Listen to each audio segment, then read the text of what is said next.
Hello world, at TheRealBlackCarrieBradshaw here. I am doing a really quick video today because I have to tell y'all about what happened yesterday after I jumped off.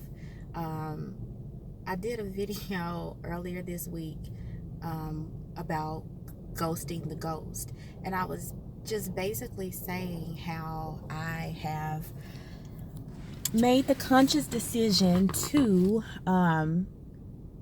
like avoid him, if you will.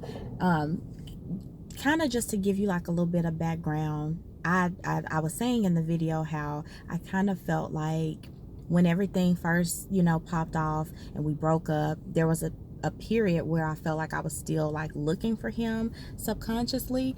And I just decided one day, that I was putting too much effort into still trying to like see him. Not that I was actively looking for him or calling him or texting him or anything like that, but I felt like I was still hoping to see him. And so in the back of my mind, I was still looking for him. I'm still checking for him. And so then I decided I'm sorry, y'all, I cannot get comfortable in here. I just decided, like, you know what? I don't want to do that anymore. I am going to make a conscious decision not to look for you. So as fate or whatever would have it, like as soon as I like decided that, guess what happened yesterday? After I jumped off from doing my video about the other woman yesterday, I'm minding my own business, and like basically I ran into him. It was a situation where I literally almost walked into him. It was, we must have been heading in the same direction. Like we were heading towards each other. I don't know where he was coming from or where, you know what I'm saying? But I was heading somewhere. I was heading to do something, and we just like almost like crossed paths. Like I looked up and he was right there. And it was undeniable. It was unavoidable. It was clearly him. He saw me, I saw him, and my first reaction, y'all, was like I froze. Like I had seen a ghost, pun intended. Like I stopped like dead in my tracks, and the only thing I could think to do was to like turn around and walk in the other direction.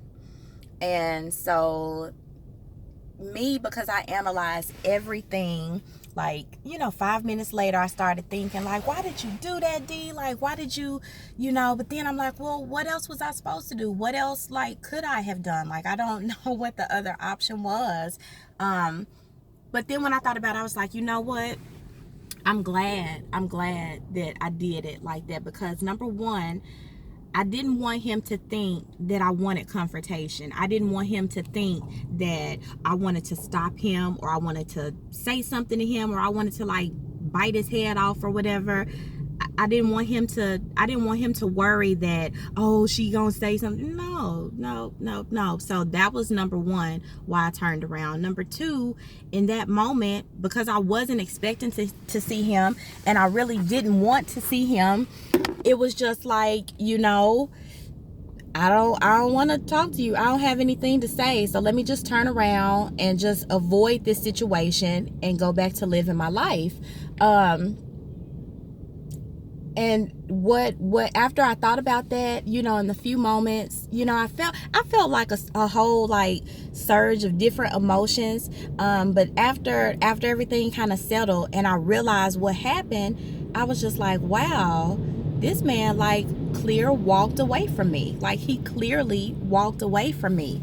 And it took me back to like a T.D. Jakes sermon, when T.D. Jakes, and I'll leave the clip below because it's a powerful message, when T.D. Jakes said, when people walk away from you, when people can walk away from you, let them walk. And I like went home and I prayed about it, and I've been praying about like everything, nowadays, but I went home and I prayed about it, I meditated on it, and I replayed the situation like back in my head. And I'm like, this man like physically walked away. Like when T.D. Jakes said it, I don't know if he meant it like in a physical sense or if he was being figurative, but this man literally actually walked away. I mean, he looked me dead in my eye, dead in my face, and he kept walking as if like I never existed to him. And he didn't look different, but I felt like in that moment I felt like I looked at him differently. It's just crazy because y'all, my phone is going out of focus, so just work with me here. Like, it's just crazy. Like, he didn't flinch, he didn't blink, he didn't smile, he didn't look like he wanted to say anything. He literally like just kept walking. And I'm not gonna lie, that it hurt me. But then after, you know, I'm like, you know what, you can either keep hurting about this or you can like move on from this. So like I went home, like I said last night, and I prayed about it, and I had a really good day after that. Actually, I went home and I prayed about it. I'm like, you know what, you could be sad, or you can look for the light in this situation. That's like a little, I don't know if it's a book or a blog or just a project that I feel like I'm working on that says look for the light in every situation. Whenever there's darkness, just look for the light. I felt like that was what God was saying to me, is to look for the light in this situation. Like, maybe he walked away from you because what I'm trying to do is I'm trying to see why in his mind he felt like it was he walked away from me for a reason. Like, he disappeared for a reason. It could be something as simple as it was another woman, or it could be something deeper. But whatever it is, he felt like that was the best thing for him to do. So I'm trying to understand that, so I cannot be angry and just be like, oh, he did me wrong. You know what I'm saying? I'm trying to see what reason, you know, why did he do that, you know? But anyway, like I said, getting back to it, he could have done it for a number of reasons. It could have, and I'm trying to find the positive. So I'm like, you know what, maybe he knew that he wasn't capable of giving me what I wanted.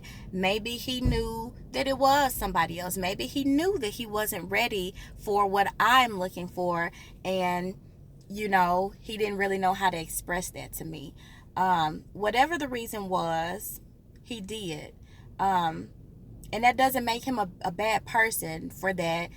It could just be that he's not the person that God has intended for me. So, when I first told my mom that we broke up, she was just like, well, that's okay, baby. She said, you know, I really liked him. I thought he was a nice guy, but I didn't think he was the one for you. And we talked about it more and more, and I kind of feel like the more people that really know me probably were saying the same thing. Like, yeah, he was a good guy, and I could see the attraction between y'all, and maybe y'all were a good balance for each other, because he was a lot more carefree, and I'm a little bit more reserved and structured and responsible. So the balance there was like, okay, I can see that. Maybe y'all are compatible because y'all balance each other out, where sometimes you need a little bit more fun in your life, he needs a little bit more structure. But my mom was like, yeah, I didn't really think he was the one for you. So I just feel like everything happens for a reason. Everything is about timing. So I am trying to focus on the positive situation. Once again, thanks for stopping. Thanks for watching. If you guys like this video, be sure to give it a thumbs up right now. Be sure to subscribe to this channel, and I hope you'll stay tuned for this next video.